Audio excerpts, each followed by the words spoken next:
केनोपनिषद ग्रंथ में द्वितीय खंड और द्वितीय खंड में 5वें मंत्र का विचार चल रहा है। तो इस मंत्र का अर्थ कल हम लोगों ने देखा है, आज इसका भाष्य पढ़ना है। उसके पहले इस 5वें मंत्र का तात्पर्य अर्थ थोड़ा लिख लेंगे। लिखते हैं, अस्मिन् संसारे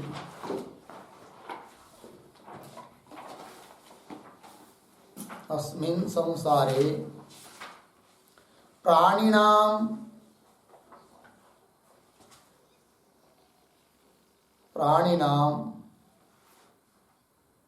मनुष्य जन्म अत्यंतम दुर्लभम।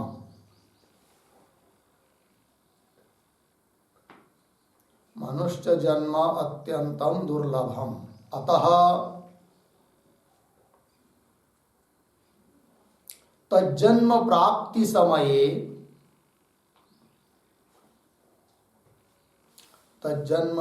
समये अपि आत्मश्रवण मनन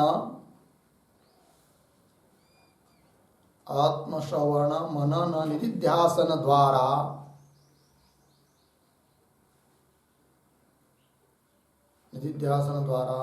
आत्मानं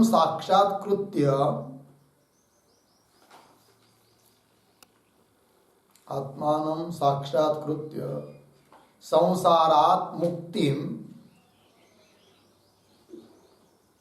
संसारात् मुक्तिं न प्राप्नुयात् यदि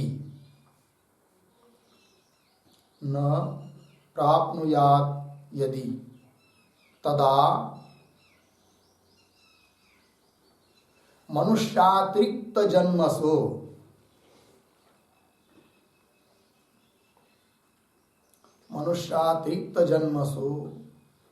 ब्रह्म ज्ञान असंभवात्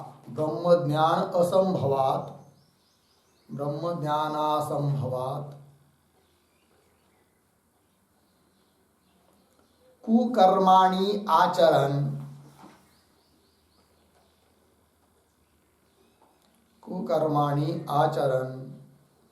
सुकर पशु पक्षादि जन्मानि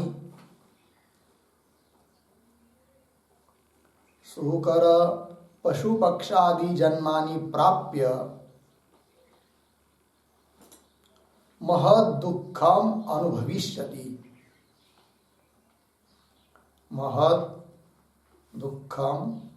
अनुभविष्यति। अतः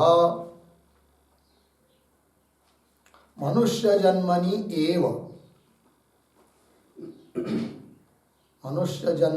एव मोक्षः संपादनीयः इति।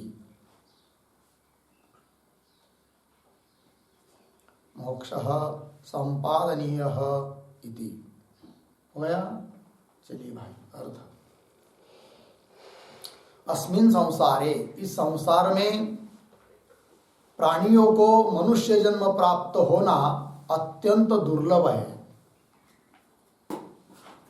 अतः योगायोग यदि प्राप्त हो चुका है मनुष्य जन्म, तो इसी जन्म में ज्ञान संपादन करके मोक्ष को प्राप्त करना ही चाहिए, ये तात्पर्य है। तो वही लिखा, अस्मिन् संसारे प्राणिनां मनुष्य जन्म अत्यंतम दुर्लभम। अतः तज्जन्म प्राप्ति समये अपि, मनुष्य जन्म प्राप्त हुआ है इस काल में भी, यदि आत्मा के बारे में श्रवण मनन निधिध्यासन द्वारा आत्मा का साक्षात्कार करके संसार से मुक्ति प्राप्त करनी चाहिए। और यदि नहीं करता है तो न प्राप्नुयात् यदि तदा, तब तो मनुष्यातिरिक्त जन्मसु, मनुष्य को छोड़कर अन्य किसी भी जन्म में ब्रह्म ज्ञान असंभवात्, ब्रह्म ज्ञान प्राप्त हो ही नहीं सकता है। अन्य कोई शरीर ऐसा सुयोग्य नहीं है कि जिसमें ब्रह्म ज्ञान प्राप्त किया जा सके, है कि नहीं? तो ब्रह्म ज्ञान असंभवात्, फिर क्या होगा? इस जन्म में यदि इस मार्ग में आकर ज्ञान प्राप्ति के लिए प्रयत्न नहीं करेगा, पारमार्थिक आचरण नहीं करेगा, तो कुकर्म ही करेगा।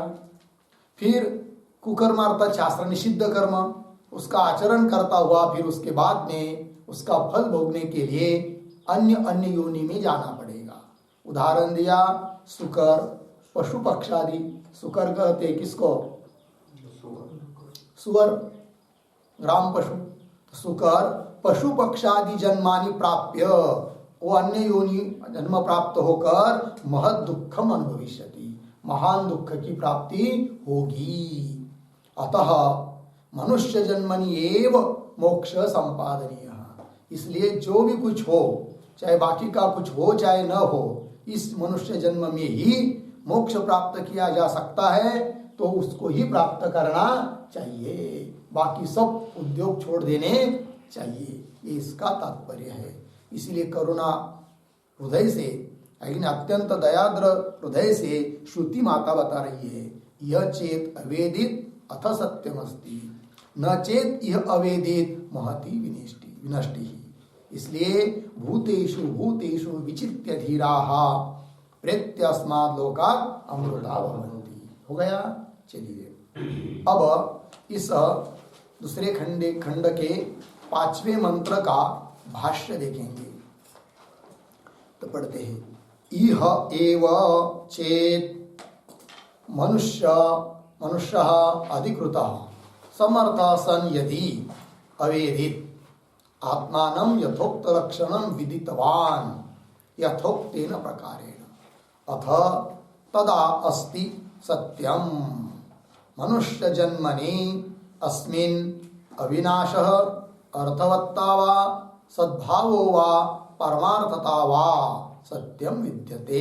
यहाँ तक एक वाक्य। तो देखिए, पुनः पढ़ता हूं शुरू से। इह प्रतीक है और एव आया उसके बाद में। एव क्यों आया? तो यह एव मतलब इसी मनुष्य जन्म में, इसका तात्पर्य है।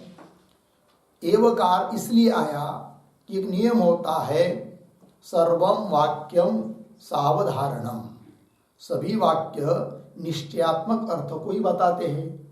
इस बात को बताने के लिए भाष्यकार ने एव लिख दिया। यह एव, इसी जन्म में ज्ञान प्राप्त किया जा सकता है। यह एव चेत अवेदित अथ सत्यम अस्ति, तब तो ठीक है, ठीक है ना। तो यह एव चेत, चेत भी प्रतीक है। तो मनुष्य अधिकृत समर्थ सन यदि अवेदित, प्रतीक अवेदित, आत्मानं यथोक्त लक्षणं विदितवान यथोक्तेन प्रकारेण अथ, अथ प्रतीक, अथ का अर्थ कर रहे तदा, अस्ति सत्यम, ये दोनों भी शब्द प्रतीक है। ठीक है। तो थोड़ा सा अन्वय करके पढ़ेंगे इस वाक्य को। तो देखिए, यह और एक एव को छोड़कर आगे शब्द आया चेत, उसको पहले लेंगे। चेत, फिर आगे 2-3 शब्द छोड़कर, 3-4 शब्द छोड़कर यदि आया, यदि को पढ़ेंगे। चेत, उसके बाद यदि, बीच में अधिकृतः मनुष्यः समर्थः सन इह एव, शुरू से इह एव,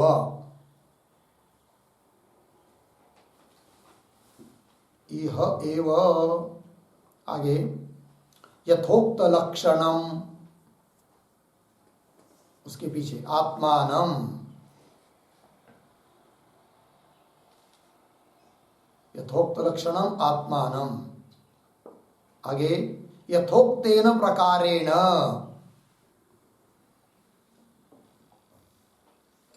बीच में आया है, पीछे अवेदित,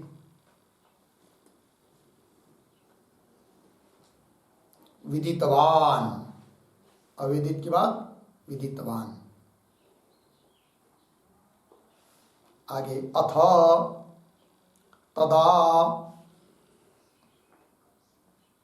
सत्यम, पीछे अस्ति, सत्यम अस्ति।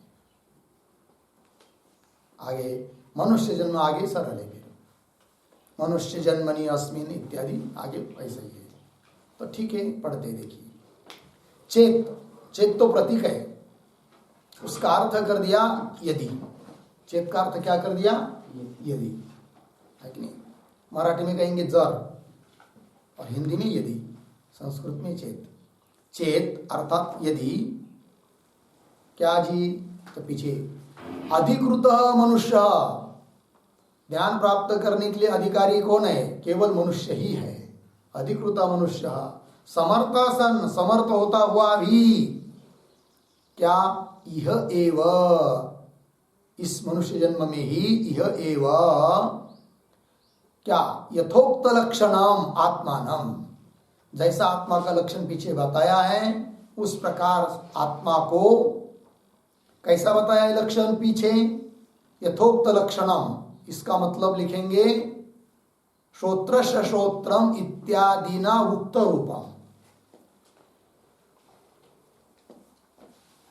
यथोक्त लक्षणम मतलब जैसा आत्मा का लक्षण बताया है वैसा। कैसा बताया, कहा बताया? तो श्रोत्रस्य श्रोत्रम इत्यादि न उक्त रूपम आत्मानम, यह अर्थ हुआ।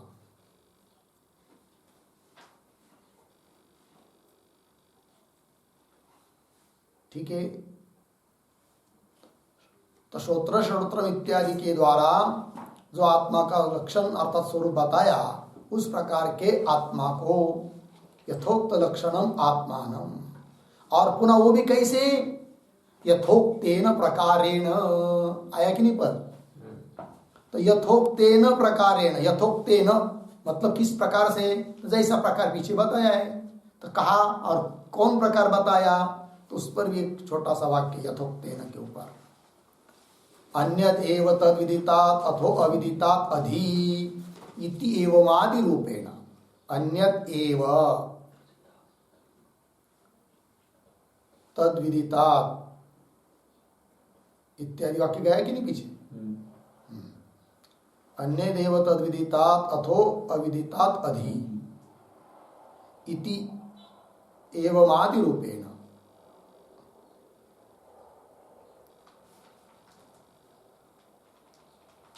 हो गया, ये हुआ यथोक्तेन प्रकारेण। तो क्या तात्पर्य निकला? यथोक्त लक्षणम आत्मानम यथोक्तेन प्रकारेण अवेदित। अवेदित का अर्थ कर दिया विदितवान, अवेदित प्रतीक है, उसका अर्थ क्या निकला? विदितवान। यदि जान लिया तो कुल मिलाकर क्या चिंतन हुआ अभी तक फिर? कि अधिक ज्ञान प्राप्त करने का अधिकारी मनुष्य ही है, और समर्थ होता हुआ यहाँ पर ही यदि जिस प्रकार आत्मा का लक्षण बताया है उस आत्मा को जिस प्रकार से जानने के लिए कहा है उस प्रकार से यदि अवेदित विदितवान जान लिया तो प्रथम बात, तब क्या? अथ सत्यम अस्ति, आया है कि नहीं मंत्र में? तो उसकी व्याख्या अब चल रही है। अथ, अथ का अर्थ कर दिया तदा, तब तो सत्यम अस्ति, सत्य है। ठीक है, सत्य है मतलब क्या है? तो उसका स्पष्टीकरण कर रहे भाष्यकार। सत्य शब्द के 4 अर्थ बताए जा रहे हैं। तब तो सत्य है भाई। क्या सत्य है? तो कह रहे मनुष्य जन्मनि अस्मिन अविनाश, एक अर्थवत्ता वा, अर्थवत्ता 2 हुआ, दूसरा हुआ अविनाश अर्थवत्ता वा, सद्भाव वा, परमार्थता वा। तो 4 बात हुई। कौन कौन? अविनाश, अर्थवत्ता, सद्भाव, परमार्थता वा सत्यम विद्यते। इस प्रकार की सत्यता सिद्ध होती है। मतलब इस जन्म में ही यदि ज्ञान प्राप्त कर लेता है तो क्या होगा? तो मनुष्य जन्मनि अस्मिन, इस मनुष्य जन्म में ही अविनाश हो। अविनाश मतलब क्या? तो ये 4 है ना, तो 4 में का 2 जगह विभाग करेंगे। अविनाश, अर्थवत्ता और सद्भाव एक जगह, एक तरफ, और परमार्थता दूसरी तरफ। ठीक है, तो इन 4 प्रकार की सत्यता सिद्ध होगी। तो अविनाश इत्यादि के ऊपर एक वाक्य लिखते, एक टिप्पणी लिखते। तस्य विदुषः,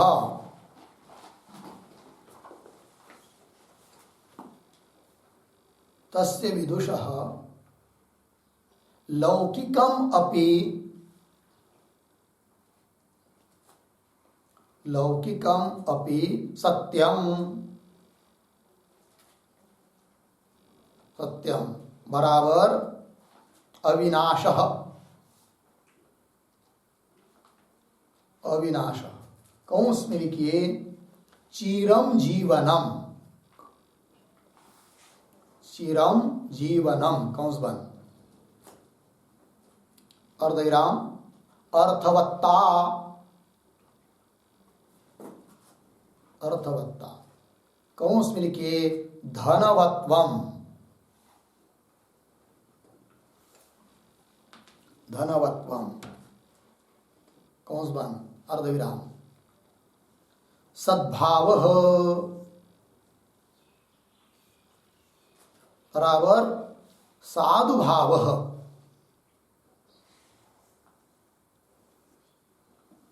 साधुभावः कौंस में लिखिए ख्याति ही,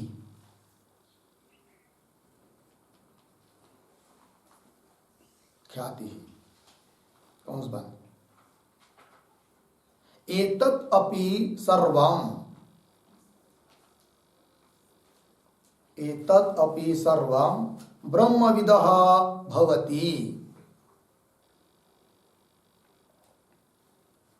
ब्रह्मविदः भवति इति स्तुत्यर्थम उच्यते, इति स्तुत्यर्थम उच्यते। ठीक, चलिए भाई अर्थ को देखिए। तो यदि इस जन्म में ज्ञान प्राप्त कर लेता है, आत्मज्ञान ब्रह्म ज्ञान हो जाता है, तो उस ब्रह्मज्ञानी के लिए लौकिक सत्य भी प्राप्त होता है। तस्य विदुषा लौकिकम अपि सत्यम, लौकिक सत्य भी प्राप्त होता है। और लौकिक सत्य क्या? तो तीन प्रकार का। एक अविनाश अर्थात चिरम जीवनम, चीर काल तक जी पाता है, ठीक है, ब्रह्म ज्ञान हुआ तो। और अर्थवत्ता अर्थात धनवत्व, धन भी बहुत सारा ऐश्वर्य प्राप्त हो जाता है, ठीक है ना। सब प्रकृति उसके पीछे लग जाती है सेवा करने के लिए, क्या चाहिए क्या चाहिए क्या चाहिए करके, वो किसी की अपेक्षा नहीं करता है, तो भी सब मिल जाता है, ठीक है। वो लेगा कि नहीं लेगा वो बात अलग चीज है, लेकिन सब उसको प्राप्त हो जाता है, ठीक। अर्थवत्ता धनवत्व। और सद्भाव मतलब सद्भाव, सद्भाव मतलब साधुभाव अर्थात ख्याति, उसका नाम भी हो जाता है, लोग बोलते कि नहीं साधु महात्मा करके, ये भी प्राप्त, ये भी सत्य प्राप्त हो जाता है, लौकिक सत्य। तो तीन प्रकार का लौकिक सत्य भी उसको प्राप्त हो जाता है। किसको? यदि इस मनुष्य जन्म में ही यथोक्त प्रकार से यथोक्त लक्षण आत्मा को जान लिया तो, ठीक। हाँ, एतत् अपि सर्वम ब्रह्मविद भवति इति स्तुत्यर्थम उच्यते। हो गया जी। आगे चलिए भाष्य में। अब अंतिम सत्य के जो चार अर्थ बताए उनमें से तीन का व्याख्यान हुआ। क्या क्या? अविनाश, अर्थवत्ता वा सद्भावो वा, हो गया ना। परमार्थता वा सत्यम विद्यते, कि वह परमार्थता रूप सत्य उसको प्राप्त हो जाता है। तो ये क्या चीज है परमार्थता? तो उस पर एक वाक्य, परमार्थता बराबर ब्रह्म रूप स्थिति, ब्रह्म रूप स्थिति, कंस में लिखिए मोक्ष, मोक्ष कंस बन। आगे तू फलम अवश्यम भवति इत्यर्थः, तू फलम अवश्यम भवति इत्यर्थः। हो गया। देखिए भाई, तो परमार्थता रूप जो सत्य है वो भी उसको प्राप्त होता है। मतलब क्या? तो परमार्थता का अर्थ कर दिया ब्रह्म रूप स्थिति, ब्रह्म रूप से वो स्थित हो जाता है, तो पारमार्थिक सत्यता उसको प्राप्त हो गई। ब्रह्म कैसा है? सत्य है कि नहीं? अनादि अनंत है, ठीक है ना। अर्थात मोक्ष भी उसको प्राप्त हो जाता है, ब्राह्मी स्थिति प्राप्त होना ही मोक्ष है, ये फल तो उसको अवश्य होता ही है, ठीक है। देखिए तो लग गया पंक्ति, परमार्थता वा सत्यम विद्यते। तो कितने भाग का व्याख्यान हुआ? मंत्र में जो पहला वाक्य है कि नहीं, यह चेत अवेदित अथ सत्यम अस्ति, इतने भाग का, तब तो उसका मनुष्य जन्म सफल है। इस मनुष्य जन्म में भी ज्ञान प्राप्त कर लेता है तो हो गया। अब आगे का व्याख्यान मंत्र में आया था ना, न चेत यह इत्यादि, उसकी व्याख्या करने जा रहे भाष्यकार। तो पंक्ति देखिए, न चेत यह अवेदित इति, ये सब मंत्र है, मतलब प्रतीक है सब, उसमें एक एक के देखे कर चिंतन कर रहे हैं। न चेत यह, ये सब प्रतीक है। यह का अर्थ कर दिया जीवन चेत अधिकृतः,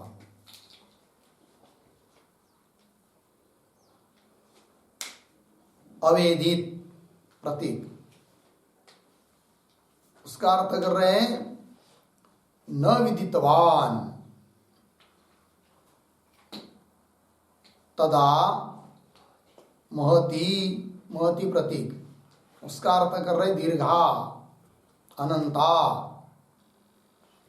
विनष्टि प्रतीक, उसका अर्थ है विनाशनम।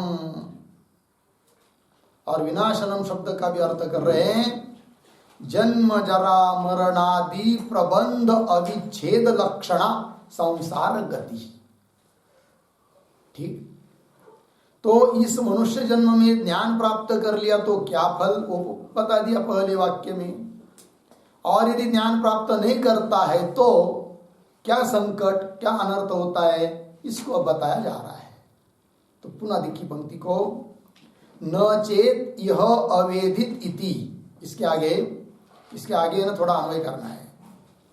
तो इसके आगे न पद आया तो उसको छोड़ दीजिए, उसके आगे चेत, वहां से पकड़ेंगे। तो चेत यह जीवन चेत अधिकृतः,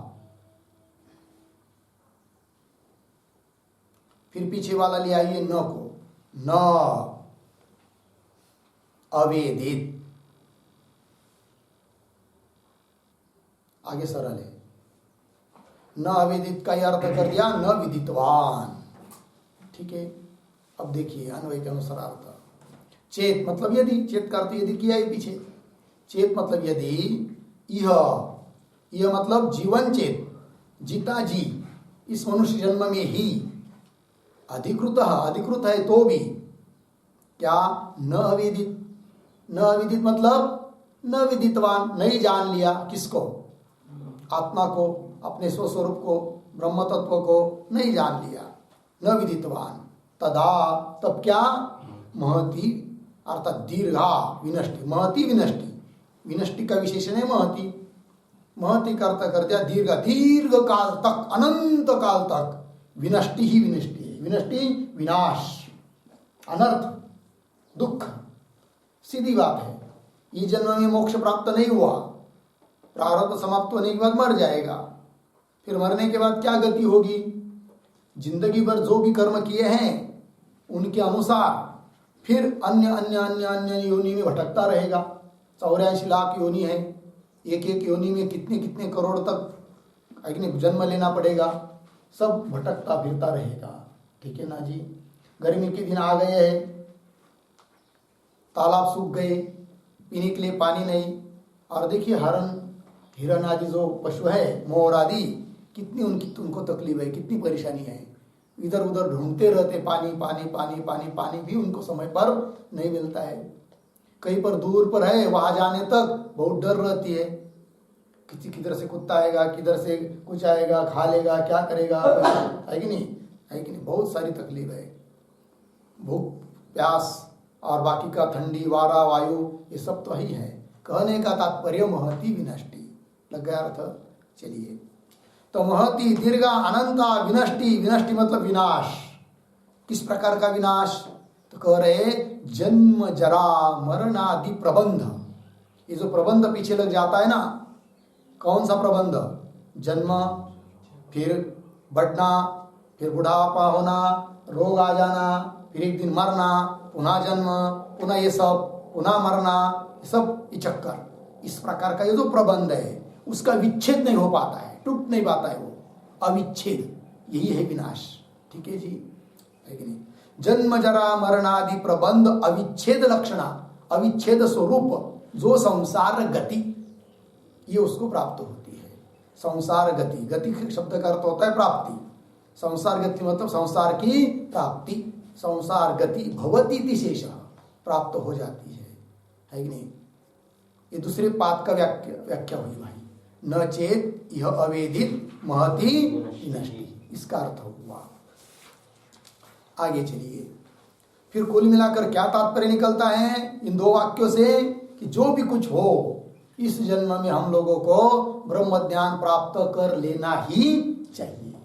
वही कह रहे आप, तस्मात् एवं गुण दोषौ विजानन्तः ब्राह्मणाः, पंक्ति देखते जाइए, भूतेषु भूतेषु, भूतेषु भूतेषु प्रतीक है, सर्वभूत उसका अर्थ कर रहे, सर्वभूतेषु स्थावरेषु चरेषु च एकम आत्मतत्वम ब्रह्म विचित्य, विचित्य प्रतीक है, उसका अर्थ किया जा रहा है विज्ञाय, उसका भी अर्थ साक्षात्कृत्य।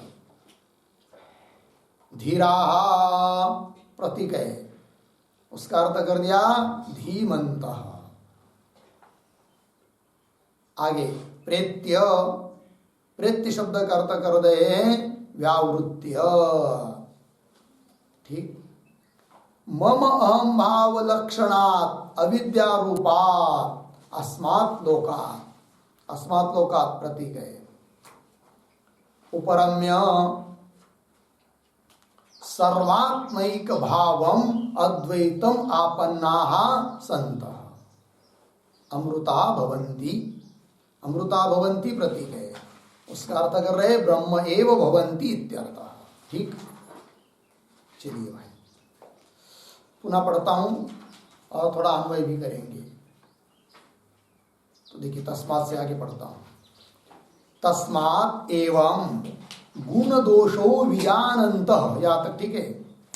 विजानन्त के बाद पद ले आइए, बीच में आया है धीराः धीमन्तः, हुआ। फिर शुरू से ब्राह्मणा से, ब्राह्मणाः भूतेषु भूतेषु सर्वभूतेषु स्थावरेषु चरेषु च एकम आत्मतत्वं ब्रह्म विचित्य विज्ञाय साक्षात्कृत्य, या तक आए। अब इसके बाद थोड़ा सा आगे जाएंगे, दो चार शब्द छोड़कर, अस्मात् लोकात्, उसके पीछे मम अहम भाव लक्षणात् अविद्या रूपात्, उसके पीछे प्रेत्य व्यावृत्य, फिर आगे जाएंगे उपरम्य, आगे सरल है, सर्वात्मैक भावम अद्वैतम आपन्ना संत अमृता भवन्ति। ठीक है, पुनः पढ़ता हूं अर्थ बताते हुए अन्वय के अनुसार, देखते जाइएगा। तस्मात् एवं गुण दोषौ विजानन्तः, एवं इस प्रकार से गुण और दोष इन दोनों को जानता हुआ। गुण और दोष, क्या गुण दोष, किसके गुण दोष? तो गुण दोष हो तो वेदन अवेदनयो हो गुण दोषौ विजानन्तः, ये तात्पर्य है। तस्मात् एवं गुण दोषौ लिखा है कि नहीं, तो उसके ऊपर एक शब्द लिख सकते हैं, किसके बारे में गुण दोष? वेदना वेदनयो बराबर ज्ञाना ज्ञानयो,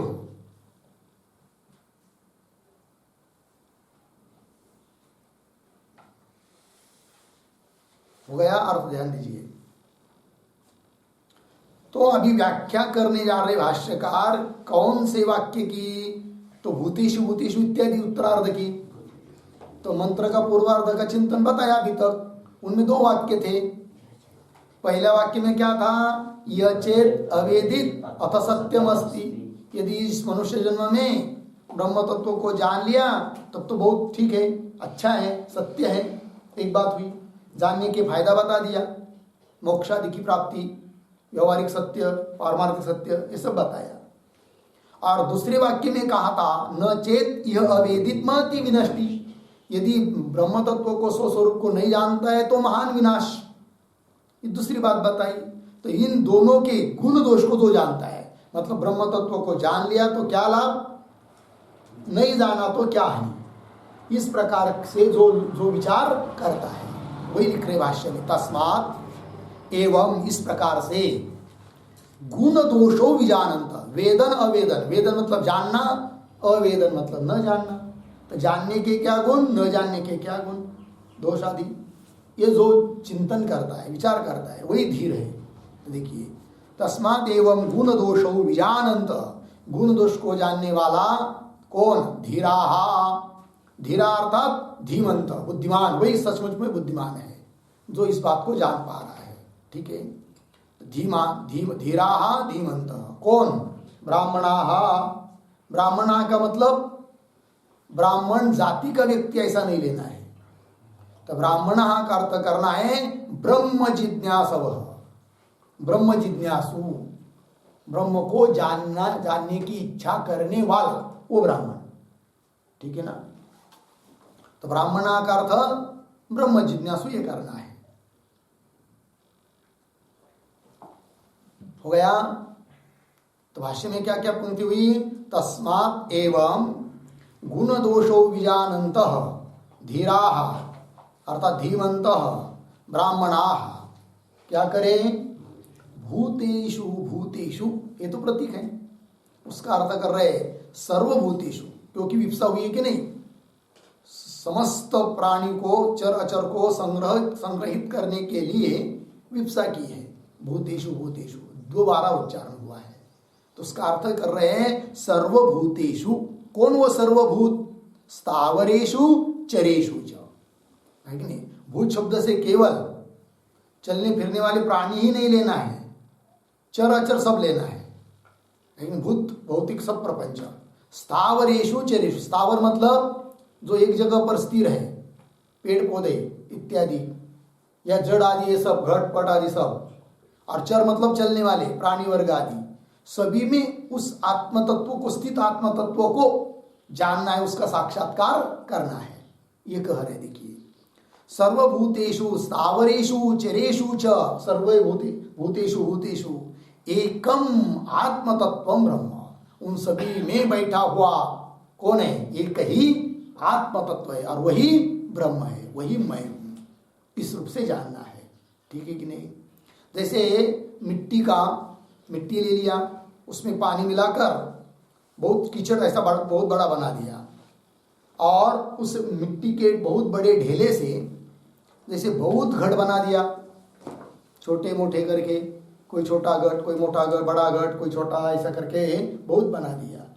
तो वो सभी घट एक ही मिट्टी के है ना, एक ही मिट्टी से बने हुए हैं, किंतु अलग अलग भले दिखाई दे रहे हैं, किंतु सब में मिट्टी तो एक है, और उन सब में आकाश तत्व भी एक ही है।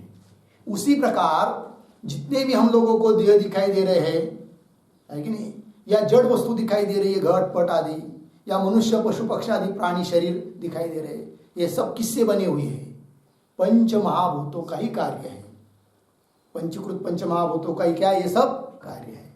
एक ही मिट्टी के ढेले के सब बने हुए हैं, और अलग अलग दिखाई दे रहे हैं, तो भी उनमें जैसा अनेक घटों में आकाश तो एक ही है, उसी प्रकार पंच महाभूत से बने हुए जो अलग अलग ढांचे हैं, ये सब शरीर आदि, इन सब में तो अनुस्यूत तत्व, जिसको हम कहते एक आत्म तत्व, ब्रह्म तत्व, वह तो एक ही है, और वही मैं हूं।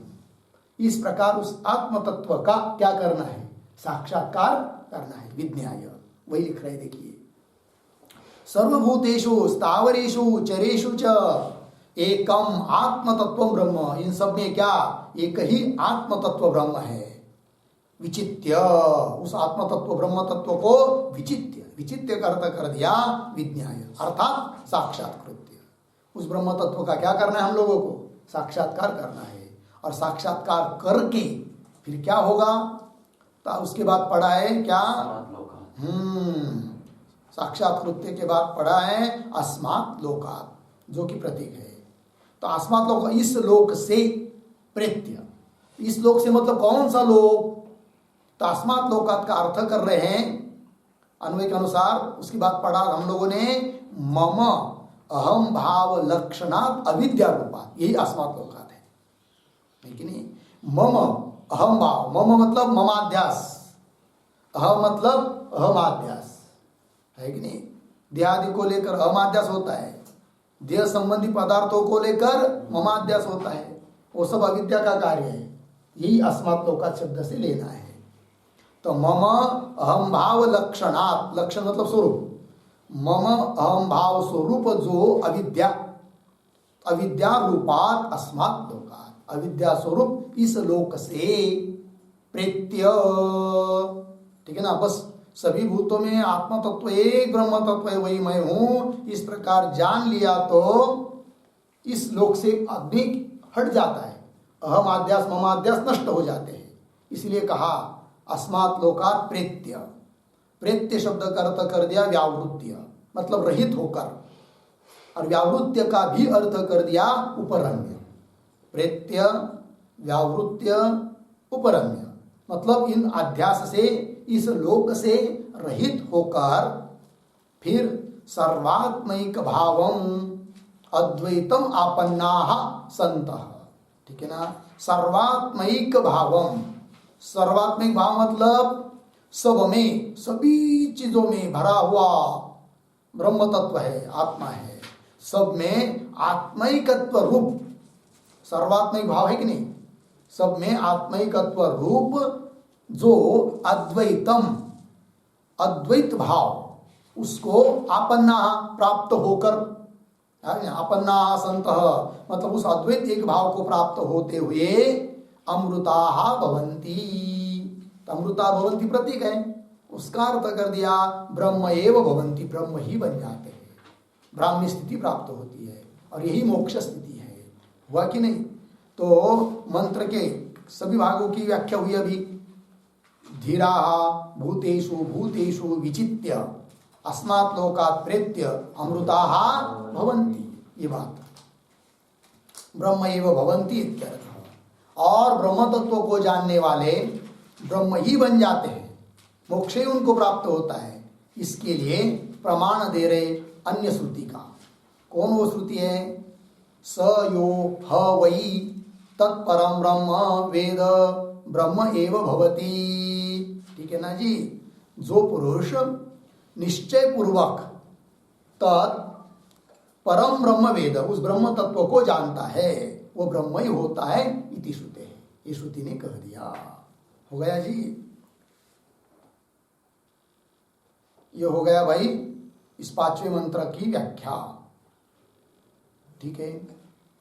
और ये यहाँ पर द्वितीय खंड भी समाप्त हो जाता है, ठीक है। इसके आगे तृतीय खंड, उसका विचार हम लोग कल करेंगे। ओम पूर्णमदः पूर्णमिदं पूर्णात् पूर्णमुदच्यते पूर्णस्य पूर्णमादाय पूर्णमेवावशिष्यते। ओम शांति शांति शांति।